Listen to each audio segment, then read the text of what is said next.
Hello friends, good morning. आप सभी लोगों को कैसे हो? आशा करती हूँ आप सभी लोग बहुत अच्छे से होंगे। जय जगन्नाथ। आप सभी लोगों को चलिए कहानी स्टार्ट करती हूँ। मैं आज पता है कौन सी कहानी शुरू करने वाली हूँ। जिंदगी में जब भी देखो ना, मुश्किलें आती ही रहती हैं, आती ही रहती हैं। ठीक है, तो उस मुश्किलों से आप कैसे बचोगे, उसको लेके एक कहानी आप लोगों को आज सुनाने जा रही है। ठीक है, तो मेरी कहानी पूरी सुनना है। ये मैं आप लोगों को कह रही हूँ कि मेरी कहानी पूरा सुनना पड़ेगा, तभी जाके कमेंट सेक्शन में आप लिखोगे मेरी कहानी आप लोगों को कैसे लगते हैं और कैसे नहीं लगते। ठीक है, अच्छे लगते हैं बुरे लगते हैं, मेरे कहने का मतलब यही है। ठीक है, तो एक आदमी था। ठीक है, बहुत मतलब बाद में आदमी बोला, पहले तो बच्चा ही होता है। ठीक है, जब वो छोटा बच्चा था, तो सबसे पहले उसके ज़िंदगी में हमेशा मुश्किलें आती है, दुखी दुखी। मतलब जब बच्चा छोटा था तो पहले उसके पापा गुजर गए।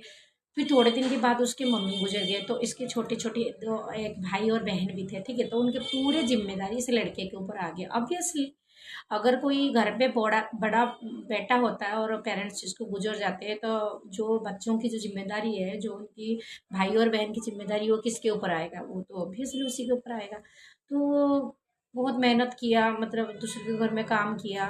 पढ़ाई लिखाई भी चल रहा था और काम भी कर रहा था, और अपने भाई बहन को बड़ा किया, उनका शादी किया। फिर उसके बाद वो खुद मैरिज किया। तो जब उसने मैरिज किया, तब उसने ये सोचा, चलो थोड़ा बहुत मेरी ज़िंदगी में जो परेशानी है ना, वो ख़त्म हो जाएगा। ठीक है, तो वो इस चीज़ को लेकर खुश हो रहा था। बीवी भी आ जाएगी, घर संभालने लग जाएगी और हंसी खुशी रहेगा, और थोड़ा सा टेंशन, तकलीफ और परेशानी थोड़ी सी मेरी कम हो जाएगा। ठीक है, पर ऐसा कुछ नहीं हुआ।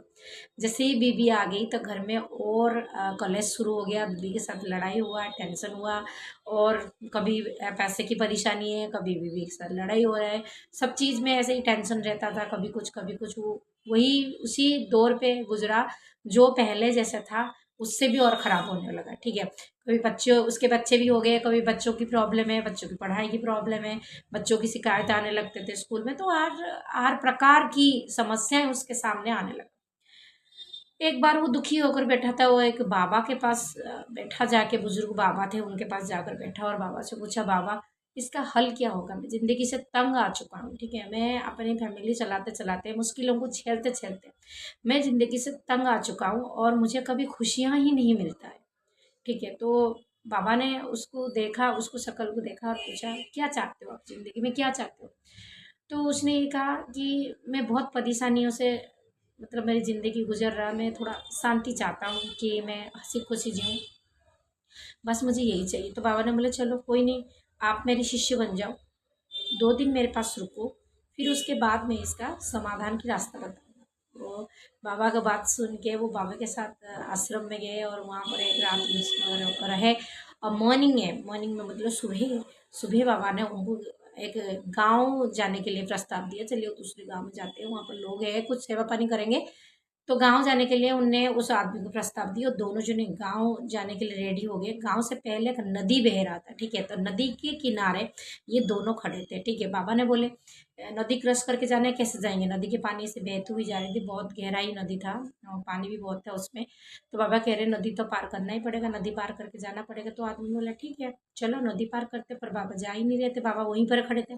तो आदमी एकदम से अचंभा हो गया और बोला, बाबा आप जा नहीं रही हो, जब नदी पार करेंगे जब तो आप उस दूसरे गांव में पहुंचेंगे, और जब नदी ही नहीं पार करेंगे तो दूसरे गांव में कैसे पहुंचेंगे? तो बाबा ने उनके हंसकर एक बात बोले कि एक अभी जो मैं बात आपको कहना चाहता हूँ, आप मेरी बात को गौर से सुनना। बाबा ने बोले कि मैं थोड़ी देर रुका हूँ कि ये जो नदी के पानी बह रहा है ये सूख जाए, और पानी इसके बहना बंद हो जाए, तो रास्ता बन जाए, तो मैं दूसरे गांव को जा पाऊंगा। तो ये बात आदमी ने सुन के हंस पड़ा, बोला, बाबा कभी पानी नदी में थोड़ी ना सूख जाएगा, पानी तो कभी नहीं सूखे, आप चाहे साल साल भर यहीं पे खड़े रहो, पानी नदी में कभी नहीं सूखता है। तो आप तो दूसरे गांव में कभी नहीं जा सकते अगर ऐसे आप मतलब कह रहे हो जाने के लिए, ऐसा तो पॉसिबल नहीं है।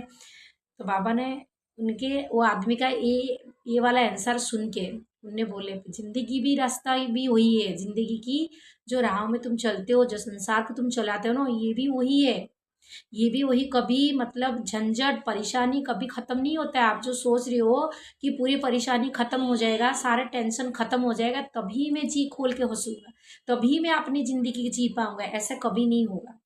उसी में तुम लोगों को हंसना है, उसी में तुम्हें अपना ख्वाहिश को पूरा करना पड़ेगा, उसी में सब कुछ करना पड़ेगा। ये तो चलता ही रहता है, चलता ही रहेगा, परेशानियां चलता ही रहेगा। उन्हीं परेशानियों में तुम्हें जीना पड़ेगा, तुम्हें हंसना पड़ेगा, तुम्हें अपनी ज़रूरत को पूरा करना पड़ेगा और तुम्हें अपने घर को अच्छे से संभालना पड़ेगा। बाबा ने यही बात जब कहने लगा तो आदमी समझ गया कि मैं गलत था और मैं गलत की राहों पर जा रहा था, मैं गलत सोच रहा था। मुझे भी अपने घर जाना पड़ेगा और वहाँ पे अपने फैमिली को इसी सिचुएशन में स्ट्रांग बनकर हैंडल करना पड़ेगा।